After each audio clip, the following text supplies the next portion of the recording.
Chaque pastille de combustible nucléaire libère suffisamment d'énergie thermique pour produire 1 million de kilowattheures d'électricité. Assez pour alimenter des milliers de foyers pendant toute une année. Mais vous êtes-vous déjà demandé comment l'uranium enrichi est réellement fabriqué? Comment quelque chose de la taille d'une cacahuète peut-il contenir autant de puissance? Aujourd'hui, nous visitons le plus grand gisement d'uranium à haute teneur au monde ainsi qu'une usine de fabrication de combustible nucléaire, afin de découvrir comment cet élément est extrait de la Terre et comment l'un des matériaux les plus dangereux de la planète est transformé en énergie propre. Restez avec moi jusqu'à la fin, car ce voyage au cœur de l'énergie nucléaire changera à jamais votre regard sur la minuscule pastille qui alimente votre monde, ici même sur Stories Behind Everything. L'histoire de l'uranium enrichi est profondément liée à celle de la science moderne. L'uranium a été identifié pour la première fois comme élément chimique en 1789 par le chimiste allemand Martin Heinrich Klaproth, à une époque où personne n'imaginait l'énergie colossale qu'il renfermait. Ce n'est qu'en 1896 que le physicien français Henri Becquerel mit en évidence le phénomène de la radioactivité, après avoir observé que l'uranium émettait spontanément des radiations. Cette découverte inspira Marie et Pierre Curie à identifier d'autres éléments radioactifs,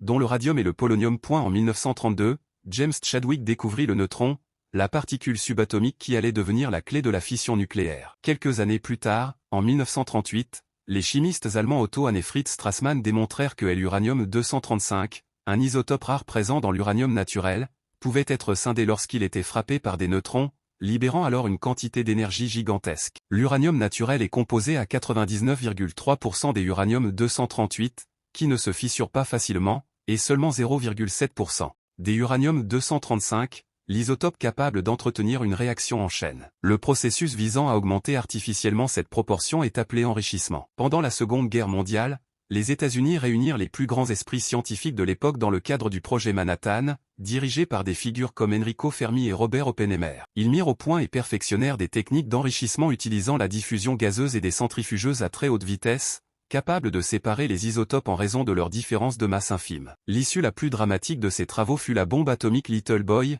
larguée sur Hiroshima en août 1945, qui utilisait de l'uranium-235 hautement enrichi. Après la guerre, l'attention se tourna vers les applications pacifiques de la technologie nucléaire. Pour les centrales électriques, l'uranium n'a besoin d'être enrichi qu'à 3 à 5% des uranium-235. En revanche, l'uranium de qualité militaire nécessite un enrichissement supérieur à 90%, ce qui explique pourquoi la prolifération nucléaire demeure l'une des préoccupations majeures du monde moderne. Aujourd'hui, l'uranium enrichi alimente des réacteurs qui produisent environ 10% de l'électricité mondiale. Tout commence sous terre. Des pays comme l'Australie, le Kazakhstan et le Canada représentent à eux seuls plus de 60% de la production mondiale d'uranium. L'élément se trouve principalement dans un minerai appelé uraninite, généralement à des concentrations comprises entre 0,1% et 2%. Mais dans la province canadienne de la Saskatchewan se trouve la mine d'uranium la plus riche de la planète, où la concentration du minerai peut dépasser 20%, soit jusqu'à 100 fois la moyenne mondiale. Le principal défi est ce qui se trouve au-dessus du minerai, une épaisse couche de grès totalement saturée d'eau souterraine. Pour extraire l'uranium sans inonder la mine,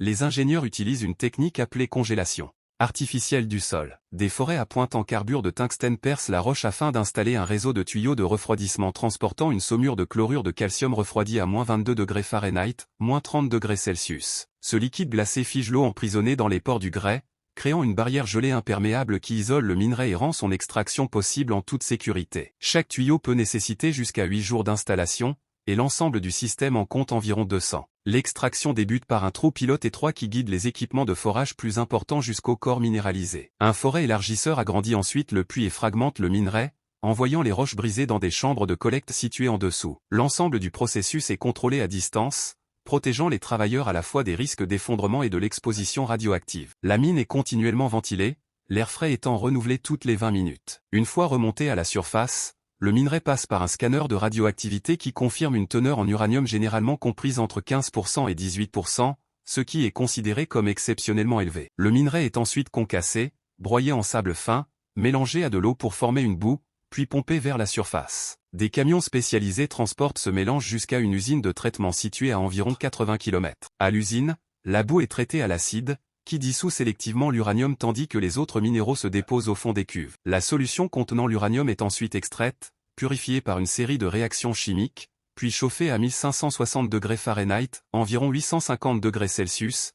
L'uranium est alors converti en hexafluorure d'uranium gazeux et introduit dans des centrifugeuses à grande vitesse. À l'intérieur de ces machines, la légère différence de masse entre les isotopes fait que l'uranium-235, légèrement plus léger, se concentre vers le centre du rotor, où il peut être séparé. Le résultat est une poudre dense et sombre, conditionnée dans des fûts en acier scellé de 200 litres, clairement étiquetés avec des avertissements de danger radioactif. Ces fûts sont ensuite expédiés vers une usine de fabrication de combustible nucléaire. Là, l'uranium subit d'autres transformations chimiques, passant par différentes formes d'oxyde, jusqu'à devenir une poudre de dioxyde d'uranium possédant exactement les propriétés requises pour le pressage. À l'aide de plusieurs tonnes de pression hydraulique, cette poudre est comprimée en petits cylindres d'environ la taille d'une cacahuète. Une seule pastille contient l'équivalent énergétique de 800 kg de charbon ou d'environ 570 litres de pétrole. Les pastilles sont ensuite placées dans des fours industriels et chauffées pendant 24 heures à des températures extrêmes. Ce processus élimine les pores internes, augmentant la densité et la stabilité structurelle du matériau. Après la cuisson,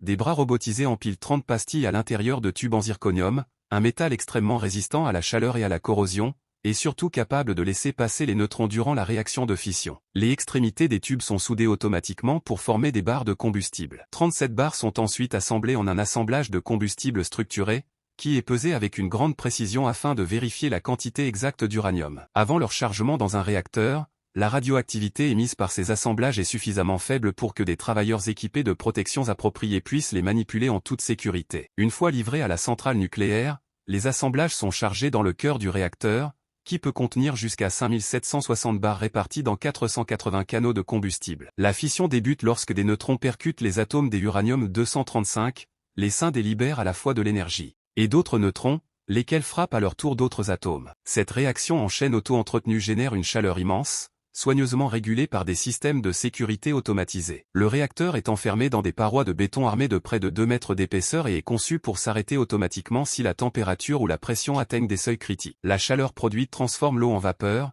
qui entraîne d'énormes turbines installées dans des bâtiments longs de 400 mètres et hauts comme un immeuble de 20 étages. Tournant à 100 tours par minute, chaque turbine entraîne un générateur capable de produire plus de 750 MW, suffisamment pour alimenter un demi-million de personnes. Après environ un an de fonctionnement, les assemblages de combustible sont considérés comme usés. À ce stade, ils sont si chauds et si radioactifs qu'ils doivent être immergés dans des piscines de refroidissement profondes de 8 mètres, pendant au moins 10 ans, avant de pouvoir être gérés comme déchets. Plus de 700 000 barres de combustible usé reposent actuellement au fond de ces bassins à travers le monde. Merci d'avoir regardé. Si vous avez des suggestions pour notre prochaine vidéo, partagez-les dans les commentaires. N'oubliez pas de liker, de vous abonner et de rester connecté pour découvrir encore plus d'histoires.